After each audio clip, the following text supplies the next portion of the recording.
Clutter speaks. I talk about this all the time.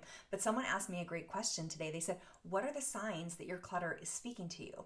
Now, there are a million ways that your clutter might be speaking to you directly, but I'll give you a few ideas of how your clutter might be speaking to you so that you can start addressing if it is an issue for you, if it's trying to invite you into another level of growth, development, expansion for yourself. Because clutter really is, yes, it can be draining and yes, it can be challenging, but it also is an incredible invitation for us to step into a bigger version of ourselves, a version that actually is unencumbered by stress and chaos from the past. So here are a few ways that you can tell if your clutter is talking to you. So first off, if your clutter feels bad to you, if your clutter feels bad to you in any way, shape, or form, your clutter is talking to you. Look at Einstein. Einstein loved his clutter. His desk was totally cluttered, and that man made some incredible strides for humanity. He was a genius, and there was nothing wrong with that. I have a lot of artistic clients who do not want their cluttered studios to be disrupted because it actually is really beneficial for them. So if clutter is meant to be in your life, it will feel exciting and good and thrilling. And if it feels bad to you, that's telling you that you're being invited to address the deeper meaning behind it.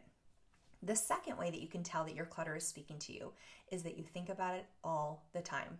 I even get this myself. I have moments where I just can't stop thinking about my closet. Just can't stop. And it's because I'm being invited to address that space. So if you think about your clutter a lot, that is an invitation for you.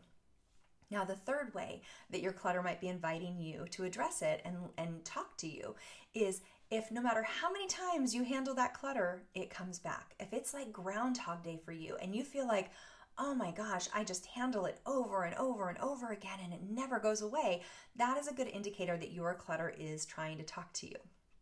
Now, the fourth way that your clutter might be trying to talk to you is that it is stopping you from doing something.